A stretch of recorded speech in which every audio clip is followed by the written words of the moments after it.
You are listening to Alex Nanlohi Podcast, to know the Lord and to make Him known.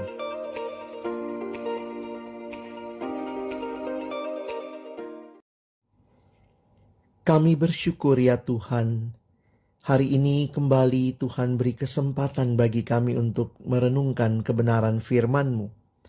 Ketika kami membuka firman-Mu, bukalah juga hati kami. Jadikanlah hati kami seperti tanah yang baik, supaya ketika benih firman-Mu ditaburkan, boleh sungguh-sungguh berakar, bertumbuh, dan berbuah nyata di dalam hidup kami. Berkati setiap kami, hamba-Mu yang menyampaikan dan semua kami yang mendengar, agar kami bukan hanya jadi pendengar firman yang setia, mampukan kami menjadi pelaku-pelaku firman-Mu di dalam kehidupan kami. Di dalam nama Tuhan Yesus Kristus, Sang Firman yang hidup, kami menyerahkan pemberitaan firman-Mu. Amin. Matius pasal 2 ayat 1 sampai ayat yang ketiga. Sesudah Yesus dilahirkan di Bethlehem di tanah Yudea pada zaman Raja Herodes, datanglah orang-orang Majus dari timur ke Yerusalem dan bertanya-tanya, "Di manakah dia, raja orang Yahudi yang baru dilahirkan itu? Kami telah melihat bintangnya di timur, dan kami datang untuk menyembah dia." Ketika Raja Herodes mendengar hal itu, terkejutlah ia beserta seluruh Yerusalem. Di dalam bacaan kita melihat sebuah cerita yang mungkin sudah begitu akrab dengan telinga kita, secara khusus ketika kita merayakan Natal. Kita melihat perjalanan dari orang Majus yang datang dari timur ke Yerusalem. Ini adalah perjalanan yang jauh, perjalanan yang panjang. Beberapa penafsir Alkitab memperkirakan ini perjalanan kurang lebih 900 mil yang ditempuh dengan kurang lebih 120 hari. Itu kalau kita memperkirakan setiap hari para Majus ini berjalan kurang lebih 17 sampai 23 mil, membutuhkan 120 hari dari Babel, dari timur menuju ke Yerusalem. Dan menarik sekali memperhatikan apa yang menjadi pencarian mereka yang begitu luar biasa. Di dalam Matius pasal 2 ayat yang kedua yang tadi sudah kita bacakan, dinyatakan pertanyaan yang menarik yang mereka sampaikan kepada orang-orang di Yerusalem. Di manakah dia, raja orang Yahudi yang baru dilahirkan itu? Kami telah melihat bintangnya di timur dan kami datang untuk menyembah dia. Mungkin kita bertanya-tanya, mengapa mereka mengikuti bintang itu dan mengapa kemudian mereka memutuskan bahwa ini adalah bintang yang berkaitan dengan lahirnya seorang raja yang baru. Dan lagi kesimpulan mereka melihat bintang itu bahwa ini adalah raja orang Yahudi. Jika kita melihat dalam penggalian sejarah, maka kita mempelajari tentang para Majus yang digambarkan adalah orang-orang yang cerdik cendekia. Mereka nampaknya bukan hanya ahli bintang, tetapi mereka juga adalah orang-orang yang menguasai berbagai macam ilmu, dan kemungkinan besar salah satunya adalah juga bidang sastra.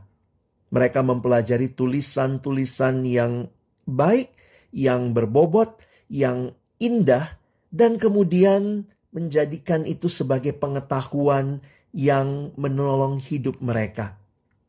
Maka kalau kita memperhatikan, ada kemungkinan ketika orang Yahudi dibuang ke Babel, maka ada kemungkinan kitab-kitab yang dimiliki orang Yahudi secara khusus Taurat mungkin sekali diterjemahkan atau juga mungkin ditinggalkan ada di Babel salinannya, sehingga para Majus, orang-orang cerdik cendekia ini mungkin membaca kitab Taurat. Sehingga salah satu ayat yang menarik untuk kita perhatikan di dalam nubuat Bileam, di dalam Bilangan pasal yang ke-24 ayat yang ke-17 dinyatakan demikian. Aku melihat dia, tetapi bukan sekarang. Aku memandang dia, tetapi bukan dari dekat.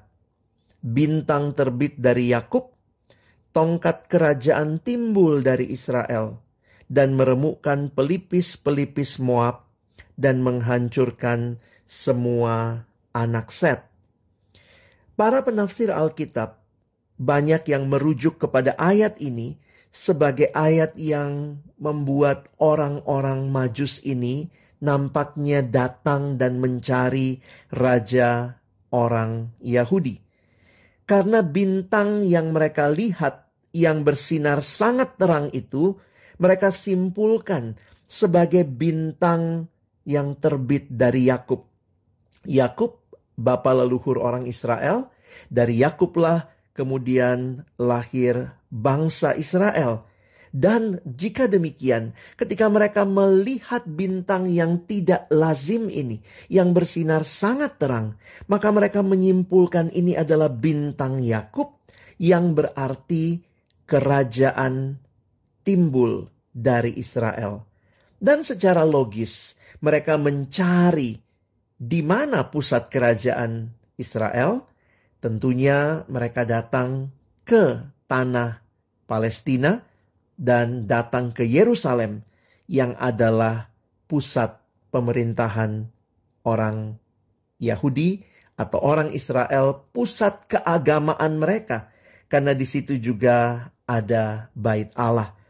Lalu mereka bertanya di ayat yang kedua yang kita baca tadi, di manakah dia, raja orang Yahudi yang baru dilahirkan itu?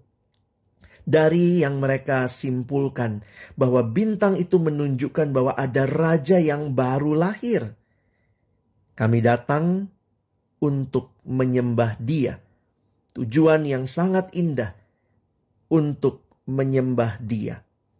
Namun hal menarik terjadi di ayat yang ketiga dalam bacaan kita. Ketika Raja Herodes mendengar hal itu, terkejutlah ia beserta seluruh Yerusalem.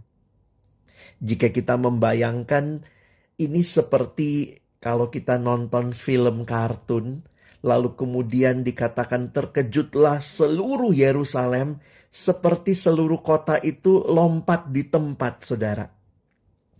Kata terkejut menjadi kata yang menarik untuk kita perhatikan di dalam bagian ini. Terkejut juga berarti gelisah, khawatir, dan terganggu. Menarik sekali, Raja Herodes ketika mendengar hal itu, dia menjadi gelisah, menjadi khawatir, menjadi terganggu, dan nampaknya bukan hanya Herodes tetapi seluruh Yerusalem. Menarik untuk memperhatikan beberapa penggalian latar belakang tentang siapa Raja Herodes, dan ketika kita memahami tentang Herodes ini, kita pun akhirnya bisa memahami mengapa Herodes begitu terkejut, gelisah, khawatir, dan terganggu. Di dalam catatan sejarah, Raja Herodes masa pemerintahannya yang panjang itu dinodai dengan lumuran darah. Kerajaan Romawi menjadikan Herodes raja orang Yahudi, walaupun ini hanya sebagai raja boneka. Sesungguhnya, secara darah keturunan, Herodes bukan orang Yahudi. Dia adalah seorang asing, bapaknya seorang Edom, dan ibunya seorang putri Raja Arab. Tetapi pemerintah penjajah Romawi mengangkat Herodes menjadi raja orang Yahudi, supaya dialah yang mengatur orang-orang Yahudi pada waktu itu. Herodes sama sekali tidak punya hak atas tahta, karena dia bukan orang Yahudi, sementara dia bertahta di tengah-tengah tahta orang Yahudi sebagai raja orang Yahudi. Sehingga dalam catatan sejarah, akibatnya tahta Herodes ini sangat goyah. Herodes hidup di dalam ketakutan terhadap pesaing. Dia menderita paranoia berat. Parno kalau kata anak sekarang. Jadi dia sangat parno kalau ada yang mau menyaingi dirinya sebagai raja. Jika kita melihat apa yang dia lakukan, maka kita pun akhirnya bisa memahami betapa parnonya Herodes. Dia kalau melihat ada orang yang dianggap atau dia curigai sebagai pesaingnya, maka orang itu akan segera dihabisinya. Sejarah mencatat dia membunuh istrinya, Marian, ibunya, Alexandra. Dan bahkan dia membunuh 3 putranya, Aristobulus, Alexander, Antipater. Dia membunuh lebih dari setengah anggota Sanhedrin. Catatan sejarah, anggota Sanhedrin kurang lebih 70 orang. Dia membunuh lebih dari setengahnya. Dan bahkan dia membunuh banyak pamannya, saudara sepupunya, dan kerabat lainnya. Karena takut tahtanya diambil oleh mereka.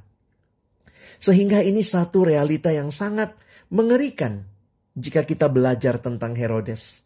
Seorang sejarawan Yahudi bernama Yosefus bahkan menyebut Herodes adalah monster yang tidak punya belas kasihan.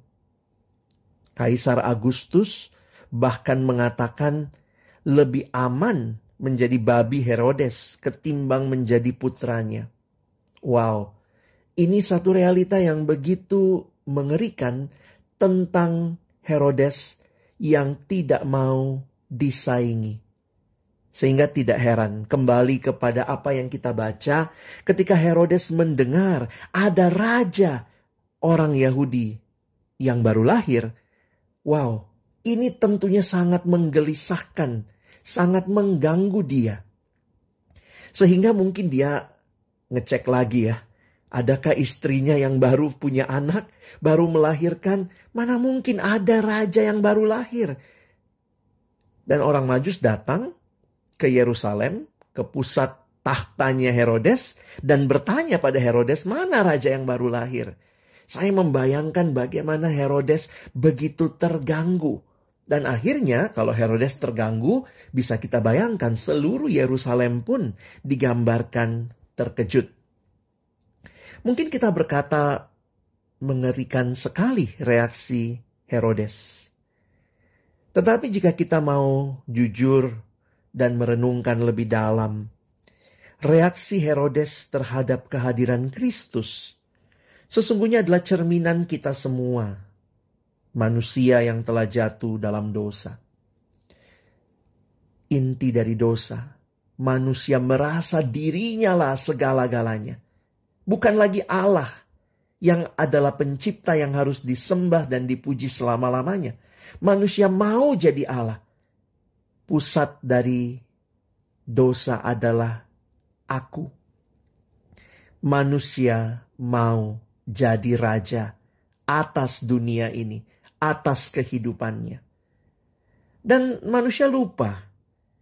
Manusia selalu lupa bahwa dirinya bukanlah Allah, dirinya bukanlah raja.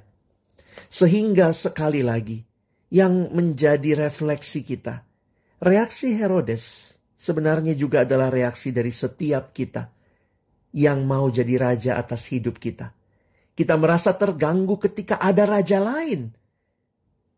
Dan kita tidak mau tahta kita diganggu. Karena apa? Hanya satu raja yang boleh duduk di tahta. Tidak mungkin 2 raja duduk di tahta yang sama. Hanya satu raja yang bisa duduk di tahta yang utama. Sehingga pertanyaan yang menarik untuk kita renungkan, kalau sungguh-sungguh Yesus adalah Raja dan Dia datang ke dalam dunia, kita menyambut kelahirannya. Kalau sungguh kita menyambut Sang Raja di dalam hati kita, maka kita semua yang menyambut Dia harus turun tahta. Tidak mungkin 2 raja duduk di satu tahta yang utama.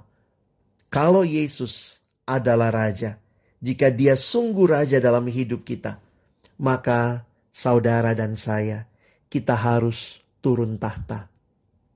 Siapkah kita yang berkata, Tuhan, jadilah Raja dalam hidupku?